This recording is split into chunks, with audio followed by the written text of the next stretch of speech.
namtitti wahiitu suuqii wahii deeme waa bitachuudhaaf osoo suuqii keessa deemtuu huccuu isitti ta'u agarte sanbooda ofitti qabdee laalte sanbooda mucaa wahii agarte akkana jetteen haa huccuun kun natti ta'ee jira meena laali jetteen mucaan akkana laalee abbuun isin dalaguma akkana naan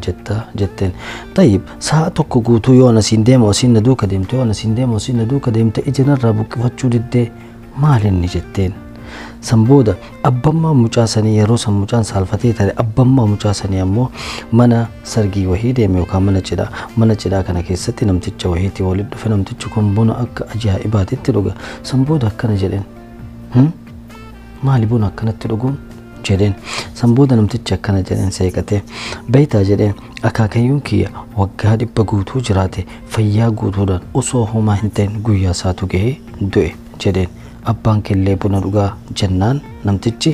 lakki abbaan kee buna dhugu waan isan geenye keessa xilleqqe hin jedhu jedheen jedhama kanaafuu habiibii kiyya lubbuu kiyya xilleqqe hin jedhin waan isan geenye keessa